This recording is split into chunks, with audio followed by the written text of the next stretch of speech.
one of my favorite filmmakers' birthday, Mr. Wim Wenders, and I bought this collection during the Criterion Barnes & Noble sale earlier this year. I'd already seen Alice in the Cities, which is the first film from this road trilogy, and it's a beautiful film, and if you have not seen it, you should see it. So I watched the other two films today. The next one in the series from 1975 is called Wrong Move, and all three of these films star the same actor, Rüdiger Vogler. I think these are the only films I've seen him in, to be honest. This one has the film debut of Natasha Kinski, and basically it's an adaptation of a Goethe novel, but Wenders and his co-writer sort of took the idea of the Goethe novel and turned it on its head, basically saying that the nihilism was not right, and that going off on this journey away from people is not the way to live a good life. But basically, so what it is this guy right here goes and starts traveling and leaves his home and is trying to find himself to be a writer. But the more he travels, the more he pushes himself away from people. And the more he pushes himself away from people, the more unhappy he is. And eventually he realizes that maybe he needs people to be a good writer. Isn't that shocking? This was a really fun film, except that it was depressing. It's fun to watch because it's beautiful. It's depressing because everyone in it is a big, giant, sobbing asshole, including the 12-year-old Natasha Kinski, and it's very mopey. So if you're not in the mood for a mopey movie, this is probably not the movie for you. But it's beautiful, and the only one of the three films that's in color. The next film, this wonderful film, Kings of the Road, is 3 hours long. However, it starts out with Rüdiger Vogler drinking coffee naked, sitting in a truck, and he walks around just with his dick swinging, and it's great. I am a big advocate of dicks in films. I feel like if we're going to have boobs in films, we should have dicks in films. And whenever there's, like, a naked guy and he's, like, covering his junk with a towel, I boo. And you should, too. This is a movement. You're in a movie theater, and you're watching Flight, and Denzel Washington consciously pulls a blanket over his junk. Boo the screen. Boo. I didn't do it very loudly when I saw that movie, but I was definitely booing on the inside. And obviously that was many years ago, and I'm still upset. Come on, Denzel. I mean, geez. Show us your junk. Okay, so anyways, this movie, not only does it have that dick shot, it has three dick shots with three different actors. Thumbs up, just for that alone, I'm recommending this film. But it's about a man who drives around in a truck, fixing the projection equipment and sound equipment and things in theaters around the border between West Germany and East Germany.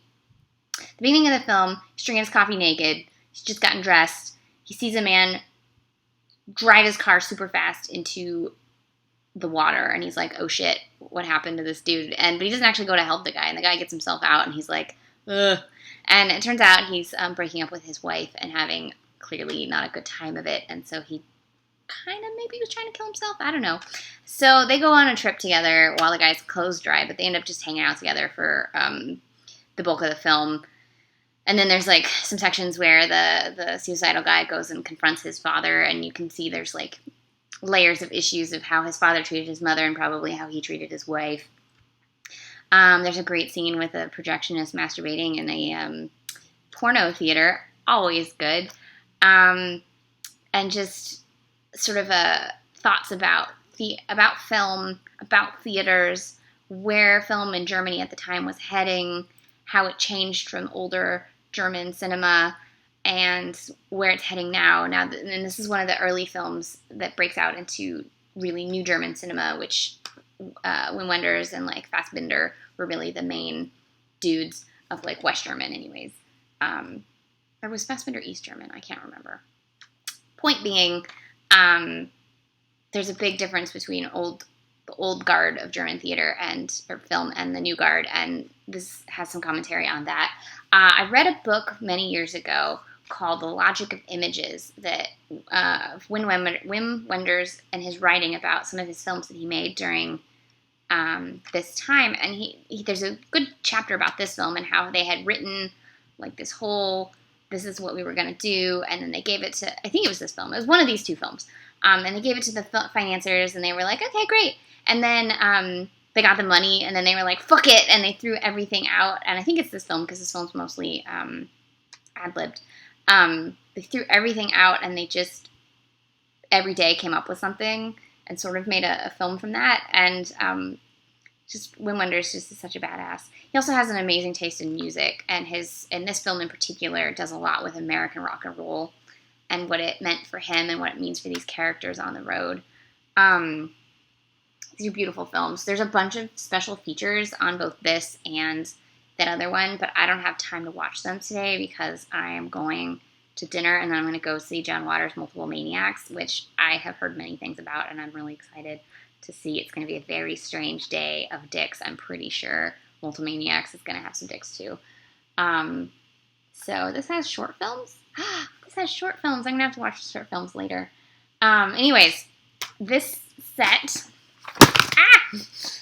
This set is beautiful if you look on the inside. I'm going to give you, like... You should not be able to see this because you didn't pay for it, but I'm going to make you want to pay for it. There's photos inside the packaging. You can't really see what they are, so you need to pay for it so you can see what those photos are. It's fucking amazing. I can't wait to watch all the special features on this set. So anyways, this is Wim Wenders' Wrong Move from 1975 and Kings of the Road from 1976. They're fantastic. He's a great director. Happy birthday. If you haven't seen his film Pina, it's one of my all-time favorite movies, but you should try to find it playing in a movie theater in 3D because I saw it in 3D 4 times. 4 times. It's fucking brilliant. Anyways, Wim Wenders is great.